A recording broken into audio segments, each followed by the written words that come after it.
नमस्कार मंडळी, तर माझ्या यूट्यूब चॅनलवर तुमच्या सर्वांचं स्वागत आहे. तर इथं आम्ही आलेलो आहे माझ्या मिस्टरांच्या आजोळी, म्हणजे माझ्या मिस्टरांच्या आजोळी यात्रा होती, तिकडे आम्ही आलेलो आहे. तिकडचंच व्लॉग आज तुम्हाला दिवसभर बघायला भेटणार आहे. तिकडची यात्रा ना खूप मोठी भरते, म्हणून आम्ही सगळी पूर्ण फॅमिली गेलो होतो यात्रेसाठी.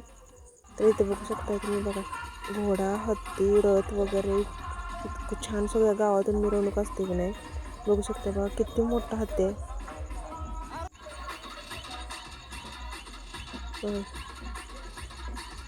आमची मुलं तर ना त्यांना हात लावायला घाबरत होते हत्तीला जरासे. नंतर ना हत्तीच्या बघा, आणि हत्तीला ना काय दिलं ना कोणी काय, तर तो लगेच त्याच्या मालकाकडे देत. नंतर मी पण हत्तीच्या पाया पडली आणि मला पण जरा भीतीच वाटत होती त्याच्यापाशी उभं राहायला. नंतर ना मग आम्ही सगळ्यांनी फोटो वगैरे काढले आणि असं काही तिथे गर्दी DJ वगैरे लावून ना छानपैकी सगळीकडे मिरवणूक असते.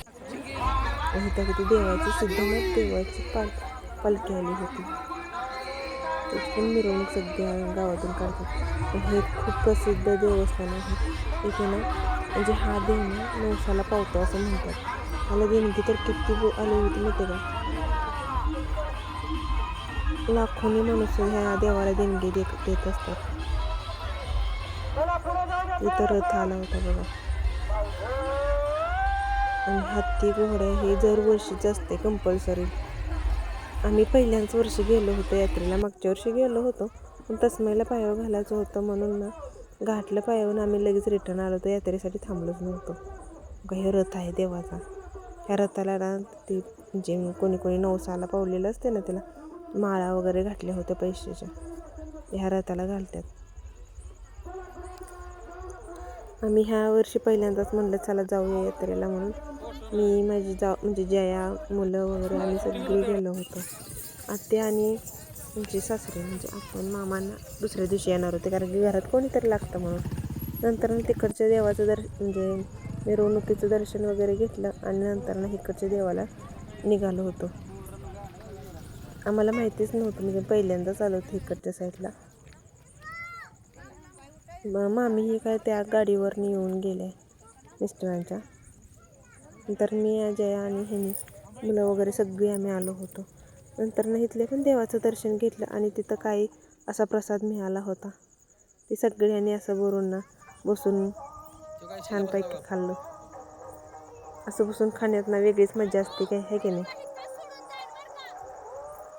इथं आदवी खूप दमवत होता, म्हणजे त्याला कावत होती.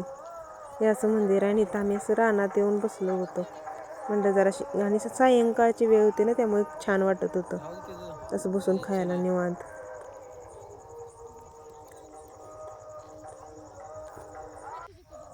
आणि जरा आवाज इग्नोर करा बरं का, कारण की आमच्या गावात पारायण बसलेले तिकडचा आवाज येत आहे. नंतर ना घरी गेलो आणि नंतर ना घरी जाऊन नंतर आणि सिद्धनाथाच्या मंदिरात दर्शनासाठी गेलो. आणि तसंच यात्रेतून आम्ही फिरून वगैरे येणार होतो संध्याकाळचंच. दिवसाचं खूप ऊन लागतं ना आणि गरम पण होतं, म्हणून संध्याकाळचं तसंच यात्रेत गेलो होतो.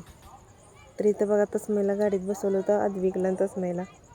आणि यात्रा पण खूप मोठी भरती बरं का, सगळं असतं इथे यात्रेत, म्हणजे भरपूर दुकाने, खेळणी वगैरे येतात, पाळणे वगैरे. तर आम्ही ह्याच्यात झिगझॅगमध्ये बसलो होतो. सगळ्यांनी खरंच खूप एन्जॉय केलं, बघू शकता तुम्ही. पण ना झिगझॅग चालू झालं जरशी भीतीच वाटते ना, पण एवढं पण फास्ट नव्हतं झिगझॅगमध्ये,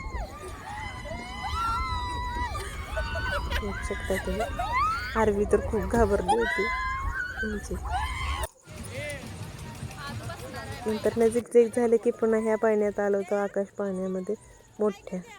पण आपल्याला वाटतं मोठा पाळणा आहे, कशाला भीती. मी पहिल्यांदाच बसले होते आकाश पाण्यात, म्हणजे मला भीती वाटत होती खूप मोठा असतो म्हणून. पण काय नाही, उलट छोट्या पाण्यात जेवढी मजा येते तेवढी ह्या पाण्यात अजिबात कायच वाटत नाही. म्हणजे तो मोठा असतो त्यामुळे फास्ट पळत नाही, त्यामुळे तर काय आम्हाला नाही काय असं काय एवढं भीती काय वाटलीच नाही. नंतर ना ह्या पाण्यात बसलो, पुन्हा दुसऱ्या आणखी पाण्यात बसलो, असं बरेच पाण्यात बसलो. पुन्हा मुलासनी काय खरेदी करायची होती ती पण करायला गेलो. जया ही द्या दुसऱ्या पाण्यात होती, प्रांशू वगैरे, आणि आम्ही तिघं ह्या पाण्यात बसलो होतो. पण खरं खूप छान वाटलं. असं थोडा वेळ पण असा आयुष्यातून काढला पाहिजे हे की नाही स्वतःसाठी. तसमेला मला तर वाटलं तसमे खूप घाबरेल, पण तसमेला कसंच काय तसमे धरलं पण नव्हतं, तो घाबरत पण नव्हता. बघू शकतो का कसं आम्हाला वाटतं म्हणजे आपल्याला वाटतं ना लहान मुलं आहे कशाला वगैरे, पण लहान मुलांना काय नाही, कशाची भीती वाटत नाही काय नाही. बघा तुम्ही.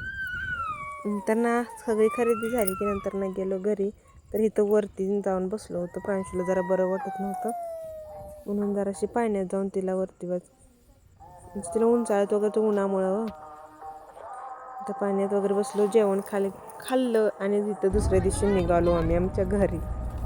जात जात बघा इथं आमची आईस्क्रीमची पार्टी चाललेली आहे आणि गाडीला इतके दचके बसवत होते ना रस्त्याने. आमचं सगळं सामान घेतलं आणि आम्ही निघालो. आणि आईस्क्रीमच्या खाण्यात आणि मुलांच्या कालव्यात कधी घरी येऊन जात ते सुद्धा कळत नाही. आणि घरी आलं की पहिल्यांदा मुलांचं चाललं होतं, मला हे खेळणं आणले, मला ते खेळणं आणले. आरवीचं चाललं होतं दाखवायचं, मी कॅमेरा घेतलाय त्याच्यात बघ काय काय दिसतंय. आद्विकनं काय घेतलेली बॅट,